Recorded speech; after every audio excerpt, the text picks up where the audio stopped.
Oke, assalamualaikum warahmatullahi wabarakatuh. Hari ini kita akan belajar tentang uji kekerasan.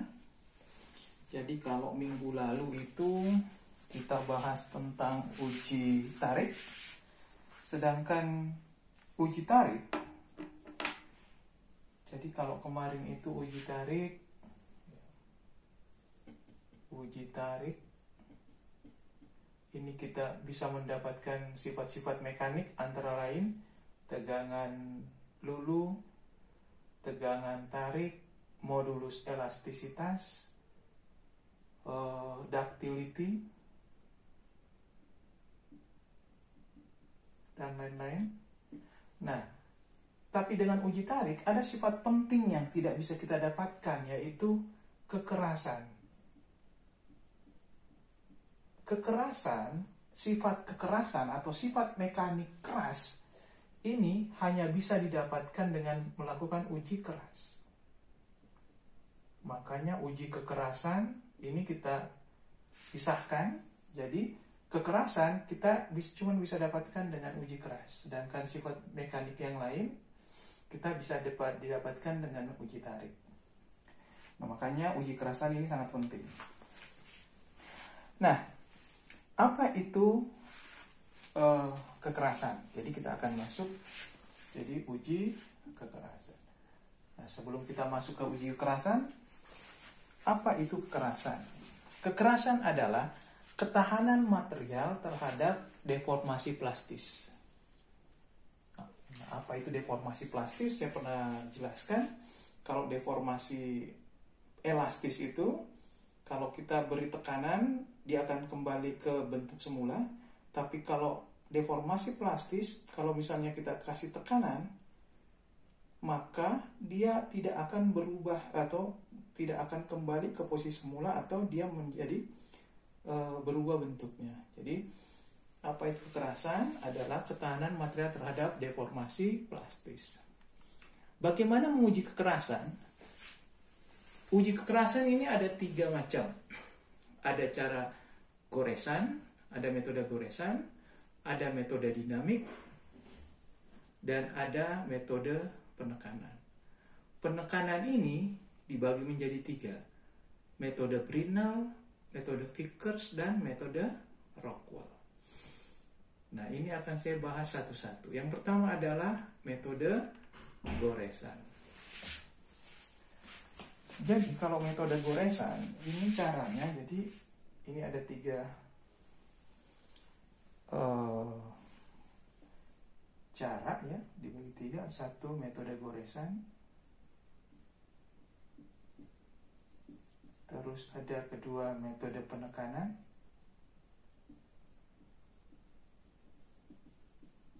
dan yang ketiga adalah metode yang kedua metode dinamik, dan yang ketiga metode penekanan. Metode penekanan ini dibagi menjadi 3. Ada metode Brinell, ada metode Vickers, dan ada metode Rockwell. Nah, apa itu metode goresan? Metode goresan ini biasanya dikembangkan oleh Mohs ya. Biasanya ada namanya skala Mohs. Jadi namanya skala Mohs. Bagaimana caranya? Caranya itu si Mohs ini dia sudah punya alat penggores ya. Misalnya ini benda.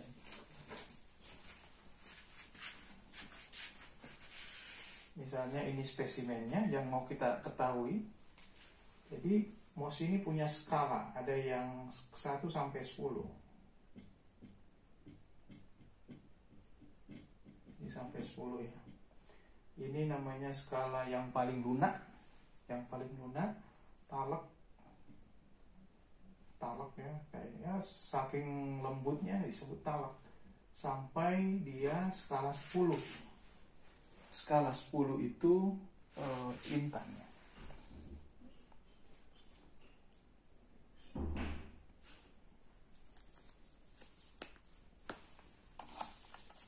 Jadi skala Mohs yang paling lunak adalah skala Tau dan yang paling keras adalah intan. Ini intan yang paling keras ya. Ini skala 1, ini sampai 10. Nah, bagaimana mekanismenya? Misalnya ini kita mau uji kekerasannya ya. Ini aluminium ini. Nah, kita ambil talak misalnya ini. Yang talak. Nah, kita goreskan. Kalau belum tergores, ya berarti kita pindah ke yang lebih keras. Kita gores dan seterusnya sampai dia tergores, maka bisa ditentukan berapa angka kekerasannya. Jadi angkanya cuma sampai 10, 1, 2, 3, 4 sampai 10. Mana yang tergores berarti itu adalah angka kekerasannya. Nah, itu adalah metode goresan. Yang kedua adalah metode dinamik. Nah, metode dinamik itu mekanismenya adalah energi dipantulkan. Misalnya ini spesimennya. Ini spesimen ya, ini spesimen. Nah, di sini ada bola baja, kita pantulkan. Hasil pantulannya itu kita bisa hitung energi yang diserap. Nah, ini ada bola baja, pantulannya nanti kita bisa hitung ketinggian pantulannya, maka kita bisa dapatkan angka metode dinamiknya. Nah, ini jarang dipakai, ini juga jarang. Nah, yang sering dipakai itu ada 3 macam, yaitu metode penekanan. Nah, apa itu metode penekanan? Metode penekanan itu nanti ada mekanismenya seperti ini. Ini spesimen misalnya ya. Terus kemudian ditekan sampai beberapa detik, kemudian dilepas. Nah, di sini di spesimennya nanti akan ada kawah. Nah, nanti itu akan kita analisis ya. Diukur apakah pakai mikroskop atau langsung bisa dihitung. Nah, jadi kalau metode penekanan nanti ada mesinnya. Jadi ada mesin ya. Kita nanti menggunakan mesin uji keras. Nah, nanti gambarnya seperti ini kira-kira ya. Seperti ini. Nah, nanti spesimennya disimpan di sini di bawah. Nah, spesimennya disimpan di sini. Ini spesimen. Nah, nanti kita punya alat penekan seperti ini. Set, dia menekan ke bawah. Dia menekan seperti ini. Dia menekan, terus kemudian ditahan kira-kira 30 detik, dilepas. Nah, nanti akan kita analisis kawah atau bekas jejaknya yang akan kita hitung. Nah, dibagi menjadi 3, Brinell, Vickers, Rockwell. Biasanya kita menggunakan mesin yang sama. Yang berbeda cuman alat penekannya atau identornya. Jadi kalau ini metode penekan dibagi 3, ada Brinell, Vickers, ini masih Brinell, Vickers, dan Rockwell. Nah, apa itu metode Brinell? Metode Brinell. Seperti saya katakan tadi, ya, sekarang kita Brinell ya. Brinell. Nah, itu yang pembebanan yang membedakan adalah pembebanannya atau identornya. Ini identornya bola baja. Jadi bola ya. Nah, misalnya tadi identornya ini, alat penekannya. Ujungnya ini terbuat atau bentuknya bola baja. Bola baja. Dengan atau bola tungsten karbide. Baja atau bola tungsten karbide. Oke. Dia dengan diameter 10 mm. Jadi diameternya ini 10 mm. Udah bayangkan ya, 1 cm, cuma 1 cm diameternya. Nah, identornya terus kemudian, jadi identornya ini ya, alat penekannya ya, ini. Nanti ada bola baja di ujung itu. Terus kemudian bebannya yang ini nanti ada gaya F. Jadi pada saat dia ditekan, kita perlu beban penekannya itu sebesar bervariasi 500 kilo, naik 500 ya, 1000, 1500, naik 500 ya, 2000 sampai 2500 sampai 3000 kilo. 3000 kilogram force. Terus kemudian tadi jadi di sini alat penekannya berbentuk bola baja atau tungsten carbide dengan diameter 10, terus kemudian ditekan ya. Nah, ditekannya itu bisa 500, 1000, 1500, 2000 sampai 3000. Terus kemudian nanti dijaga konstan ya. Bebannya dijaga konstan 10 sampai 30 detik. Ditekan, terus kemudian dijaga 10 sampai 30 detik, terus kemudian dilepas. Apa yang terjadi? Nah, yang terjadi nanti kita akan mendapatkan kawah. Jadi nanti spesimennya seperti ini ya. Ini spesimennya. Nah, ini spesimennya, ini spesimen. Ya, benda kerjanya ya, spesimen ya. Atau benda kerja. Ini kan tadi ditekan pakai bola ya. Ini bolanya seperti ini. Nah, setelah itu nanti akan ada kawah seperti ini. Nah, ini kan akan nanti dilepas ya. Pasti ini ya. Set. Nah, nanti masuknya sini nanti dilepas. Ini kan masuk ke sini terus kemudian kembali dilepas. Nah, nanti dia pun bekasnya ada kawah. Ini kawah ini. Nah, nanti karena kecil ini harus dilihat melalui mikroskop. Ya, nanti kita hitung dari mikroskop. Nanti kalau di mikroskop itu seperti ini mekanismenya. Ya, seperti ini kita seperti sarang tembak, mulai dari sini berapa jaraknya sampai di sini. Ya, dari sini misalnya ini kawahnya ya. Kalau kita lihat dari atas ini kan bentuknya bulat.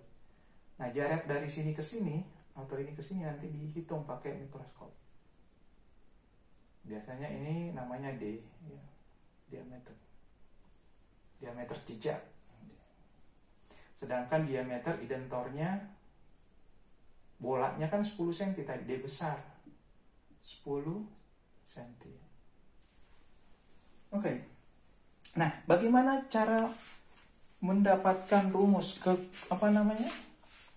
uji Bernoulli? Ini langsung saja yang tadi mekanismenya. Ini ada rumusnya ada di sini ya. Langsung ya nanti dipindahkan ya dari kesimpulan. Itu rumusnya. Ini sudah ada angka kekerasan Bernoulli. Jadi angka kekerasan Bernoulli HB. Ini rumusnya apa? 2P. Ini saya hapus aja ya. 2P dibagi D akar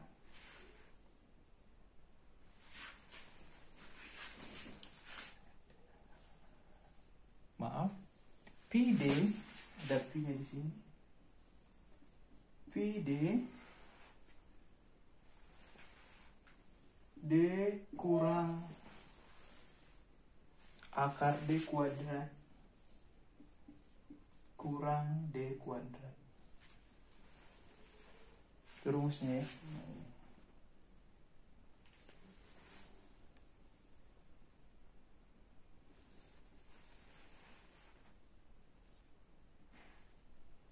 Ya, ini rumusnya.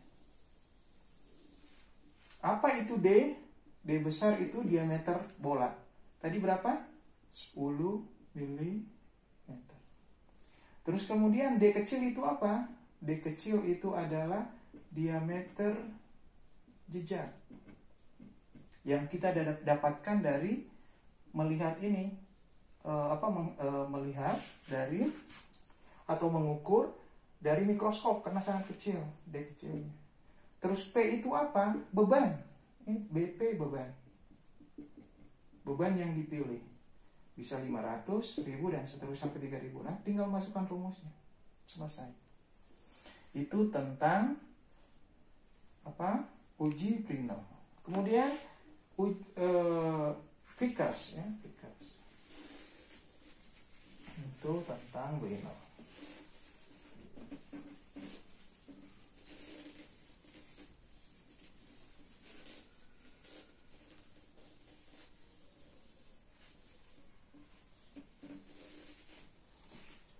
Yang kedua, Vickers yang kedua.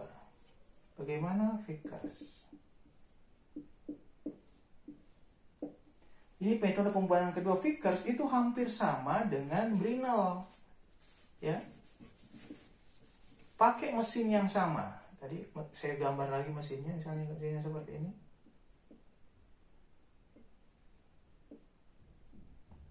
Nah, mesin yang sama, yang membedakan adalah tadi, kalau ini identornya ya. Yang membedakan adalah identornya. Identornya atau ujung penekannya itu terbuat dari piramid intan. Piramid intan. Gimana bentuknya piramid? Ya seperti ini kan. Piramid dari Mesir ya, dibalik seperti ini. Tapi ini intan ya sangat keras ya. Piramid intan dengan sudut 136. Sudutnya ini 136 derajat. Terus kemudian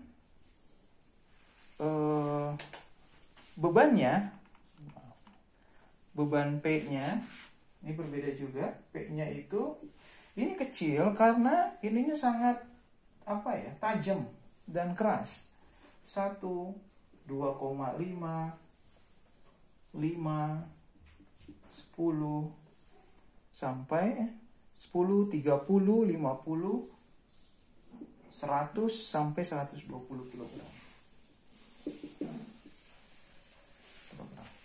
Ya. Nah, rumusnya seperti apa?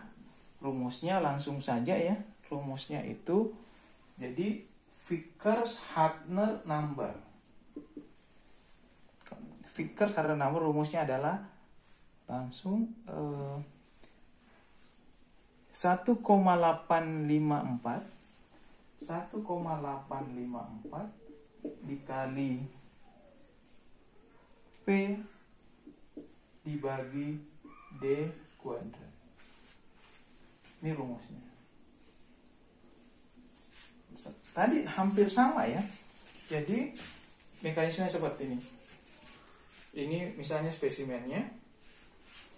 Ini identornya, ujungnya ini piramid. Kemudian saya setekan, saya lepas 10 sampai 30 detik, saya lepas. Nah, di sini akan ada jejak. Nah, kalau tadi jejaknya bulat, kalau Vickers ini jejaknya kayak layang-layang. Kayak layang-layang. Jadi saya bisa tentukan ini D1, ini D2. Nah, ini nanti bisa diukur di mikroskop.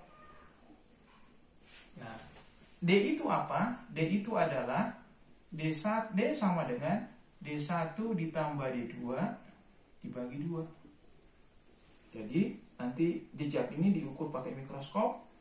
Terus kemudian cara menentukan D-nya, D1-nya berapa, D2-nya berapa, dibagi 2. Masukkan ke sini. P-nya apa? P-nya yang ini, mana yang dipilih?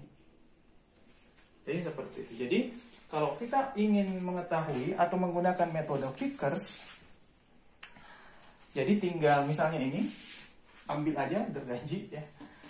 Terus kemudian dimasukkan ke sini. Spesimennya dimasukkan ke sini. Saya tadi aluminium kita masukkan ke sini. Nah, terus kita ditekan.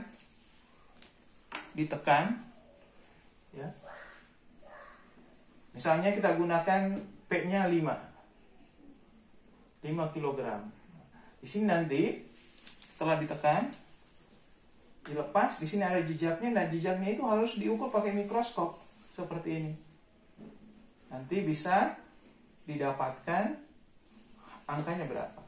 Tinggal P-nya misalnya berapa? 5, D pangkat 2-nya berapa, D1-nya, D2-nya berapa, dibagi 2, itu dapat D.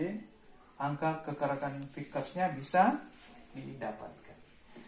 Jadi antara Vickers dan Brinell hampir sama, ya. Yang membedakan antara identor dan bebannya.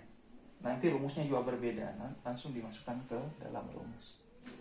Yang ketiga adalah metode Rockwell.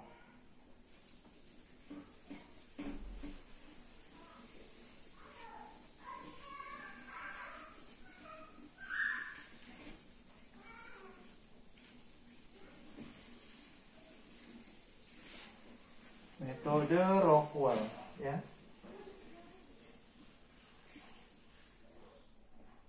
Nah, kalau tadi metode Vickers dan Brinell itu kita tekan, terus kita ukur di mikroskop, terus kemudian kita menggunakan rumus untuk menghitung, terus menggunakan rumus, maka kalau Rockwell itu tidak usah mengukur lagi pakai mikroskop dan menggunakan rumus. Jadi Rockwell itu langsung hasilnya keluar, ya. Nah, langsung hasilnya keluar.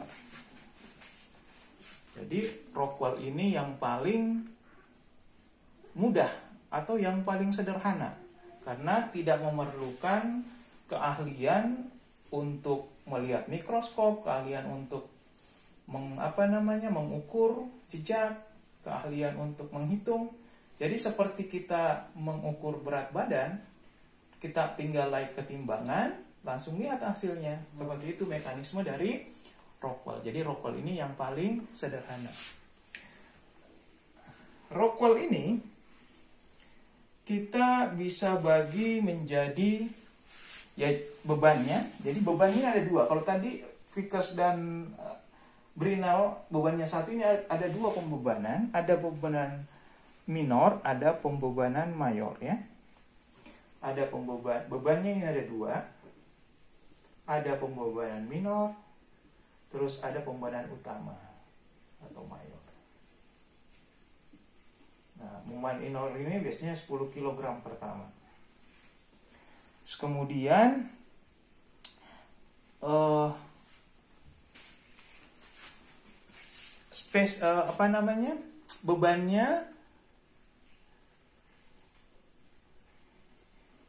beban mayornya, beban utamanya bisa 60, ada yang 100, ada yang 150 kg, ya, beban.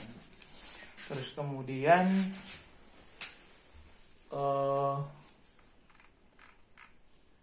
nah, nanti kita menggunakan skala. Oke. Ini ada skalanya. Jadi ada skala A. Dia punya skala, ada skala A. Apa itu skala A? Skala A, kalau kita identornya kerucut intan. Jadi lagi ada model lain nih. Kerucut itu ya seperti ini, ya. Diamond, ya, cone. Kerucut intan, diamond cone. Kalau A itu, kalau kita menggunakan identornya kerucut intan dengan bebannya 60. Sampai K itu 1/8 bola, bebannya 150.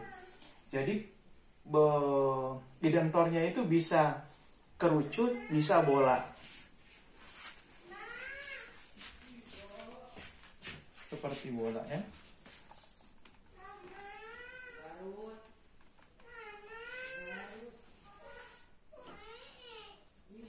Jadi mekanismenya seperti ini. Jadi ini spesimen, ya. Ini spesimen. Pertama-tama misalnya kita pakai kerucut intan sini. Ini menekan F, ini masuk. Nah, beban minor itu tujuannya supaya kita berada karena kalau kita lihat material spesimen itu tidak lurus ya, dia bergelombang. Jadi untuk meyakinkan bahwa identor kita sudah di bagian yang rata, itu kita menggunakan beban minor. Setelah itu kita menggunakan beban mayor. Terus kemudian dilepas. Nah, nanti dia menunjukkan angka berapa, itulah hasilnya. Misalnya 50, ini ada. Nah, nanti hasilnya misalnya angka kerasan Rockwell misalnya pakai skala A, Rockwell A 50 misalnya. Jadi angka seperti itu. Jadi langsung hasilnya dilihat dari skalanya. Nanti akan ada videonya ya. Nah, mungkin itu adalah tentang uji kekerasan. Jadi uji kekerasan ada 3 metode, ada goresan, ada dinamik, dan ada penekanan. Penekanan dibagi 3, ada Brinell, Vickers, dan Rockwell. Brinell pakai bola baja, Vickers, dentornya Vickers pakai kerucut intan, sedangkan Rockwell ini langsung hasilnya ya. Kita bisa pakai kerucut intan dan bola. Tadi Rockwell pakai piramid, Vickers pakai piramid, Rockwell pakai kerucut dan bola. Dan hasilnya bisa langsung diketahui. Nah, ini mungkin kesimpulannya. Metode Brinell, identornya bola. Di sini ada mekanisme penekanannya. Ini D adalah diameter jejak yang bisa didapatkan dari mikroskop. D besarnya adalah diameter identor. Rumusnya seperti ini. Vickers seperti ini, rumusnya seperti ini. Dan Rockwell hasilnya seperti ini. Dan ini adalah skala yang Rockwell ya. Jadi nanti Rockwell sepasang, indentornya pakai apa, bebannya pakai apa. Skala A, indentornya pakai kerucut intan, bebannya 60 dan seterusnya. Skala K pakai 1/8 inci bola dan bebannya 150. Jadi mungkin itu kuliah tentang uji kekerasan. Bila taufiq wal hidayah. Wassalamualaikum warahmatullahi wabarakatuh.